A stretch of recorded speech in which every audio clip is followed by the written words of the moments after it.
하겠습니다. 오늘 본문 말씀은 스가랴 3장입니다. 우리가 첫째 날에 스가랴 1장에서 스가랴가 보았던 8개의 환상 중에 2개를 보았고, 어제 2장에서 3번째 환상, 그리고 오늘 3장에서 4번째 환상을 봅니다. 이 스가랴가 보는 환상들은 다른 예언자들의 환상과는 다르게 굉장히 기쁘고 행복한 내용을 담고 있습니다. 스가랴 이전의 예언자들은 조국의 멸망, 민족의 파멸을 보는 그런 환상을 보았기 때문에 굉장히 암울하고 우울했지 않습니까? 그러나 스가랴 선지자는 민족의 회복, 성전의 회복과 예루살렘의 회복, 자기 나라의 온전한 회복에 대한 환상을 보기 때문에 이 환상을 거듭거듭 볼 때마다 막 기뻐지는 거예요. 행복해지는 겁니다. 우리는 그의 행복한 여정을 함께 따라가고 있는데, 오늘 본문에서는 또 어떤 행복한 환상을 그가 보았는지 우리가 함께 나누고자 합니다. 오늘 본문에는 어제 보았던 환상과 같이 한 사람이 먼저 스가랴의 시선에 들어옵니다. 근데 어제 본문에서는 측량줄을 잡은 사람이 예루살렘 성벽의 사이즈를 재려고, 이제 자기가 어떻게 성벽을 쌓을까 그 사이즈를 재려고 하는데 그게 누군지는 못 알아봐요. 그런데 오늘 본문에서는 스가랴가 대본에 딱 알아봅니다. 누가 하나님 앞에 서 있는가? 오늘 본 말씀을 보니까 대제사장 여호수아가 서 있었다. 근데 이 여호수아라는 이름이 참 익숙하지요, 우리 귀에. 누구 때문에 익숙합니까? 모세의 후계자였던 그 이스라엘의 가나안 정복 전쟁을 수행했던 그 지도자 여호수아 때문에 우리에게 익숙할 겁니다.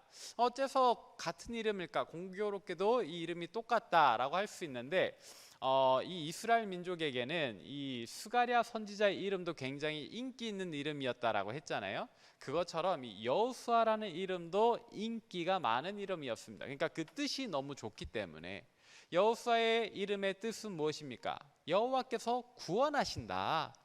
여호와께서 구원하신다. 아마도 이 시대상에 정말로 이 민족들이 간절히 바라고 원하는 바로 그것이었을 겁니다. 그래서 이 성경 안에 기록되기로도 또 기록되지 않기로도 여호수아라는 이름은 굉장히 많이 사용되었고, 심지어는 예수님, 우리 주 예수 그리스도의 그 이름도 히브리 음력으로 읽으면 여호수아입니다. 여호수아, 빨리 하면 예슈아, 이거를 짧게 하면 예수가 되는 거죠.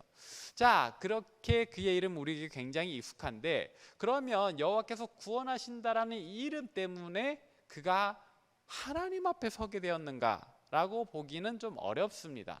정확히는 그의 이름보다는 그가 맡았던 이 대제사장이라는 직분 때문에 그가 이 환상 속에서 하나님 앞에 서는 걸로 나타났을 겁니다. 자, 그러면 도대체 이 직분이 무엇이길래 그가 민족을 대표해서 하나님 앞에 서는 그 한 사람으로 보였을까? 바로 대제사장의 역할과 또 연결이 되죠. 대제사장의 가장 중요한 역할은 무엇입니까? 하나님 앞에 올려드리는 제사, 예배를 주관함과 동시에 1년에 한 번 대속죄일이라고 하는 이 민족의 죄를 가지고 누구 앞에 나가요? 하나님 앞에. 그 지성소 안으로 들어가는 그 행위 자체가 물리적으로는 이 땅에서 천막 안으로 더 깊은 곳으로 들어가는 것이지만 영적으로 볼 때는 하나님 앞에 서는 거란 말입니다. 그 한 사람이 온 민족을 대표해서 하나님 앞에 서는 것이다. 아마 스가랴의 오늘 환상에서도 그런 의미에서 이 대제사장이 하나님 앞에 서게 된 것이 아닌가 생각을 해봅니다. 자, 그런데 스가랴가 눈을 들어보니 이 대제사장 여호수아가 하나님 앞에 서 있는 광경이 참 보기 좋았을 텐데, 좀 불편한 어떤 존재가 함께 보이는 겁니다. 그 존재의 이름은 뭡니까? 오늘 본문에 보니까 사탄이라고 합니다. 우리가 말하는 우리의 영적인 대적 사탄이 지금 누구와 함께? 대제사장 여호수아와 함께 누구 앞에 서 있습니까? 여호와의 천사, 곧 하나님 앞에 서 있는 겁니다. 여러분, 이 장면이 참 아이러니하고 이상하게 느껴져야 당연한 겁니다. 왜냐? 이 사탄의 본질이 뭡니까? 창세기에서는 하와를 미혹해 해서 범죄시켰던 그 옛 뱀이고, 지금도 우리 안에 거짓된 영을 흩뿌리는 존재이고, 그리고 마지막에는 끝까지 하나님의 백성들과 싸우는 용인, 정말로 악의 근원, 악의 본질과 같은 그런 존재가 사탄 아닙니까? 그런데 이 사탄이 지금 감히 누구 앞에? 하나님 앞에 서 있다.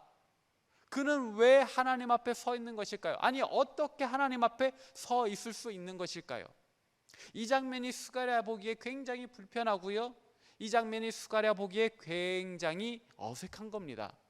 그런데 성경에 보면 정말로 이해가 되지 않게 하나님께서 여러 번 이 사탄을 용납하시는 것 같은 장면이 나옵니다. 어디입니까? 사실 하나님께서 창조하신 그 에덴 동산에 이 뱀이 있는 것도 이상하고, 가장 우리에게 인상적으로 남아있는 장면은 아무래도 욥기의 장면 아닙니까? 하늘에서 회의가 열립니다. 거기에 천사들이 있는데 사탄이 함께 자리하지 않습니까?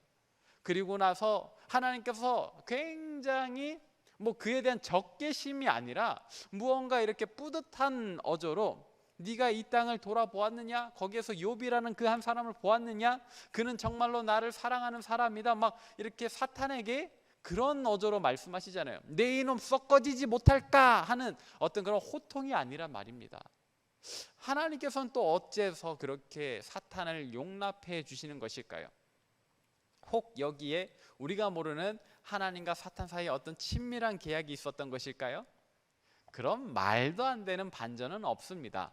다만 하나님께서는 우리가 다 이해하지 못할지라도 얼마간 그의 활동을 허락하시고, 또 그가 하고자 하는 계획을 하나님께서 인정해 주시지만 끝내는 어떻게 하세요? 오늘 본문 말씀에서도 보니까 2절에 하나님께서 그를 책망하십니다. 하나님께서 사탄을 책망하세요. 사탄아, 여호와께서 너를 책망하노라, 이렇게 분명히 이야기를 합니다. 또 오늘 본문 밖에 요한계시록에 보면은요, 사탄의 마지막을 어떻게 이야기하고 있느냐? 불못에 던져버리신다라고 이야기를 해요. 비록 아직 하나님의 정하신 때가 되지 않았기 때문에 우리를 미혹하고 우리를 속이고 우리 안에 거짓된 영을 퍼뜨리고 그렇게 우리로 죄악케 하는 이 사탄의 활동을 하나님께서 잠시 허락하시지만, 우리가 이 사탄의 활동에 굴하지 않고 우리가 그 사탄의 미혹에 넘어지지 않고 끝까지 거룩한 하나님의 자녀로, 백성으로 살아갈 때에 이 사탄의 마지막은 어떻게 돼요? 책망받는 것이고 불못에 던져지는 것입니다. 자, 그렇다면 사탄의 결말은 그렇게 돼요.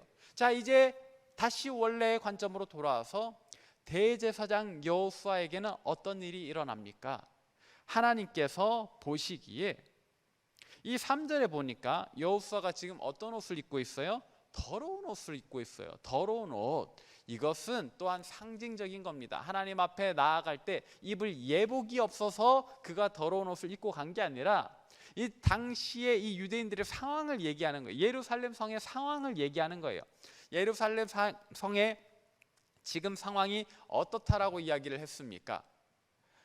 고레스의 칙령, 그 하나님의 은혜로 선포된 칙령 덕분에 고향 땅에 돌아왔지만 겨우 성전의 기초만 놓고 그 이상의 공사는 멈춰선 상태. 이 민족들의 계략으로, 그들의 악랄한 계획으로 이 성전 재건도 멈춰서 있고, 그들은 여전히 폐허 가운데 살고 있습니다. 몇 년 동안이나? 17년 동안이나 그들의 그런 암울한 사회상이 이 더러운 옷에 들어있는 거예요. 그뿐 아니라 이 17년 동안에 다시금 거룩한 하나님의 백성으로, 하나님의 자녀로 서야 되는 그들의 모습이, 이 영적인 모습마저도 회복되지 못하고 오히려 이전에 그들의 나라가 멸망할 수밖에 없었던 그 죄악으로 달려가고 있다 그러지 않았습니까? 17년 동안에. 그러니까 그 죄악으로 얼룩진 옷을 입고 있는 거예요. 이게 여호수아가 입고 있는 더러운 옷의 의미예요. 그들 당시의 사회상을 반영하면서 그들의 영적인 상태도 역시 반영되고 있는 옷, 그게 여호수아가 입고 있는 더러운 옷의 의미라고요. 그런데 하나님 앞에 설 때 이 더러운 옷이 용납됩니까? 안 됩니까? 하나님께서 보지 못하시는 겁니다. 그래서 어떻게 해주시냐?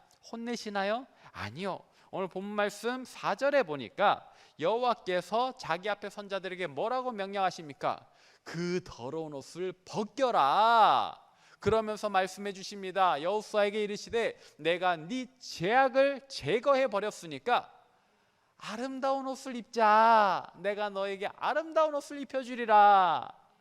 여호수아도 이 더러운 옷 입기 싫었을 겁니다. 물론 이 환상 속에서 여호수아 개인의 어떤 자아는 없겠지만, 스가랴가 보는 그런 비전이겠지만, 여호수아의 이 더러운 옷 그 자신도 입기 싫었을 거예요. 정말 벗어버리고 싶었을 텐데 스스로의 힘으로는 이 암울한 사회를 어떻게 할 수 없습니다. 그들에게 묻혀진 그 죄악의 더러움을 씻어낼 수 없어요. 근데 하나님께서 사탄을 책망하시고 그의 더러운 옷을 친히 벗겨주시고 아름다운 옷을 입혀주신다고 하시니 스가랴의 마음이 얼마나 행복했겠습니까? 여기에서요, 여기까지 오니까 이 스가랴의 마음이 너무 벅찼나 봐요. 이사야 선지자의 환상을 생각해 보면 하나님 앞에 선 것만으로도 이사야 선지자는 뭐라고 얘기했습니까? 화로다, 화로다, 나여 이 부정한 자는, 나는 이제 망하게 되었다. 내가 죄악 가운데 거하면서 하나님 앞에 섰으니까 어떡하겠나 막 두려움에 떨잖아요. 그런데 스가랴 선지자는 오늘 그러지 않습니다. 5절에 보니까 뭐라 그래요? 스가랴가 내가 말하되, 자기가 얘기했다는 거예요. 하나님께 정결한 관을 그의 머리에 씌우소서. 지금 스가랴의 이 행동은요, 이 여호수아가 입고 있는, 대제사장 여호수아가 입고 있는 더러운 옷을 벗기시고 아름다운 옷을 입혀주시는 하나님의 행동에 막 자기가 신나가지고 하나님 머리에 화관도 씌워주세요라고 이야기를 하는 겁니다. 이 스가랴의 모습에는 이사야 선지자와 그런 두려움의 모습은 없는 거예요. 이사야 선지자와는 완전히 다른, 정말로 막 좋아 죽겠는 그런 모습이 보여지는 거죠. 얼마나 좋았으면 이사야 선지자는 하나님의 그 장면을 보는 것만으로도 막 나 이제 죽었다 하는데, 스가랴는 막 신이 나가지고 하나님 머리에 관도 하나 씌워주세요 막 이렇게 응원하고 있는 거죠. 이야, 그가 느끼고 있는 이 감탄, 이 행복이 얼마나 기쁜지. 자, 이로써 이 대사장 여호수아는 더러운 옷을 벗게 되었습니다. 아름다운 예복을 입게 되었어요. 그리고 스가랴의 도움으로 그 머리에 화관까지 쓰게 되었습니다. 이것이 상징하는 바는 뭐라고요? 예루살렘의 회복이에요. 예루살렘의 모든 죄가 씻겨지는 거고요. 정말로 이 나라, 이 민족이 다시금 찬란하게 하나님의 백성, 하나님의 나라로 우뚝 서게 되는 것을 보는 겁니다. 자, 이렇게 하나님께서는 스가랴에게 또 한 번의 환상을 보여주심으로 그로 기쁘게 해주셨습니다. 물론 이 안에 아주 중요한 전제가 하나 있어요. 그것은 무엇인가? 우리 함께 7절 말씀 보도록 하겠습니다. 오늘 본 말씀 7절에 보니까 하나님께서 이 예복, 이 화관을 그냥 일시적으로 주시는 게 아니라는 것이 나와요. 어떤 전제가 있느냐? 제가 읽겠습니다. 만군의 여호와의 말씀에 네가 만일 내 도를 행하며 내 규례를 지키면, 이게 중요해요. 내 도를 행하며 내 규례를 지키면 네가 내 집을 다스릴 것이요 내 뜰을 지킬 것이며 내가 또 너로 여기 섰는 자들 가운데 왕래하게 하리라. 자, 여기서 지칭되는 너는 대제사장 여호수아잖아요. 그의 역할이 하나님의 뜰을 지키는 거고, 그죠? 그리고 이 속죄일에 모든 민족의 죄를, 이 자기 민족의 죄를 가지고 여호와 앞에 나갈 때 그냥 하나님 앞으로 올려지는 거예요. 육체적으로 그는 여전히 이 땅에 있겠지만 그가 영적으로는 하나님 앞에 올라가는, 이것이 이 역할을 다시 수행하게 되는 거예요. 하나님과 이 민족의 연결이 다시 일어나는 거죠. 전제가 뭐라고요? 내 도를 행하고 내 규례를 지키며. 아주 중요한 겁니다. 자, 이럴 때 이 여호수아에게 일어나는 이 역사는 9절 말씀에 보니까 얼마간의 기간 동안 일어나는 건가? 이 땅의 죄악을 며칠 만에 하루에 제거하리라. 하나님이 놀라운 역사는 많이도 필요 없습니다. 단 하루면 돼요. 근데 여기서 말하는 이 하루도요, 문학적인 표현인 거예요. 그냥 한순간이면 된다는 이야기입니다. 하루라고 해서 24시간이 필요한 게 아니란 말이에요. 짧게는 17년 동안 쌓여진 죄가 하루에 끝난다. 아니, 그들이 이 멸망 이전부터 쌓아왔던, 그러나 이 포로 시대조차도, 포로 시대 때에도 온전히 회개하지 못하고 계속 이어왔던 이 죄의 역사를 생각해 보면 100년도 넘는 죄가, 아니 더 근원적으로 보자면 아담과 하와 때부터 시작됐던 이 모든 죄가 얼마 만에 하루 만에 수천 년 동안 쌓여왔던 죄가 하루 만에 제거된다라는 것은 24시간이 필요하다는 게 아니라 한순간이면 된다. 우리 하나님의 손짓 한 번이면 된다. 그러면 대제사장 여호수아가, 유대인들이, 아니 온 민족이 깨끗해진다라는 겁니다. 이렇게 보니 스가랴 얼마나 행복한 사람입니까? 그죠? 이 환상을 볼 수 있다니 얼마나 행복해요. 뭐 스가랴뿐입니까? 유대인들이 얼마나 행복한 사람들입니까? 그들이 쌓아왔던 그 모든 죄가 한순간에 제거된다고 하니, 그리고 거룩한 옷, 흰 옷, 그리고 화관을 쓴다고 하니 얼마나 행복한 사람들입니까? 근데 여러분, 그들만 행복한 사람들일까요? 아니죠. 우리도 행복한 사람들임을 믿으시길 바랍니다. 저와 여러분도 그렇게 행복한 사람들입니다. 왜요?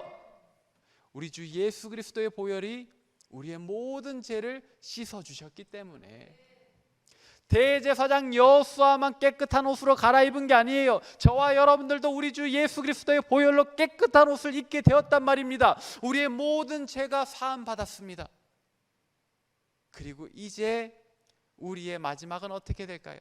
마찬가지로 요한계시록에 보니까 거룩한 흰 옷을 입고 그때 주님 앞에 뭐라고 외칩니까? 거룩하다 거룩하다 만군의 주 여호와, 그 영원한, 그 통치가 영원하시다, 그 인자심이 영원하시다, 우리가 그렇게 외치게 될 겁니다. 당장 오늘 우리의 현실은 크게 변하지 않을지도 몰라요. 여호수아의 현실도 마찬가지입니다. 스가랴의 현실도 마찬가지입니다. 이 환상 본 그날에 갑자기 없던 성전이 막 우뚝 생겨나고 막 예루살렘 성곽이 막 세워지고 이러지 않았어요. 이후에 그들의 노력이 필요한 부분들이 있었습니다. 그러나 그들이 행복한 이유는 영적인 상태가 먼저 회복되었잖아요. 이제 그들의 일상도 회복될 겁니다. 그리고 그들의 마지막이 어떠할지 미리 약속받았잖아요. 우리도 마찬가지인 거예요. 우리의 영적인 상태도 그리스도의 보혈로 깨끗하게 되었고 이건 이미 이루어진 겁니다. 그리고 이제 우리의 이 어려운 현실도 하루하루 좋아져 갈 겁니다. 근데 전제가 있다 그랬어요. 뭐죠? 주님의 도를 행하는 것, 주님의 규례를 행하는 것. 우리가 이 현실 속에서도 그리스도인답게 살아야 한다는 것. 우리가 이 한 가지 잘 지킬 때에 우리의 깨끗해진 영적 상태에 더불어 우리의 일상도 역시 아름답게 변할 것이고, 궁극적으로는 주님 앞에 서는 그날에 우리 모두가 흰 옷 입고, 그때 또 몰라요, 스가랴가 또 우리의 머리에 화관 씌워주라고 얘기할지. 우리가 그렇게 아름답고 영화로운 모습으로 변하게 될 줄 믿으시길 바랍니다. 우리는 행복한 사람입니다.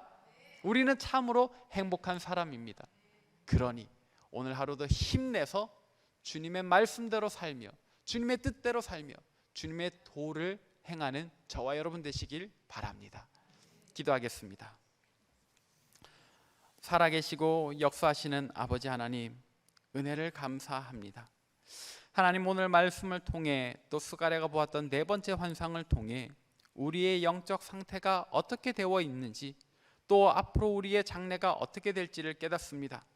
주님, 대제사장 여호수아의 더러운 옷을 벗기시고 그에게 아름다운 옷과 화관을 씌우신 것처럼 우리도 역시 마지막 날에 거룩한 흰 옷을 입고 주님을 찬미하게 될 줄로 믿습니다.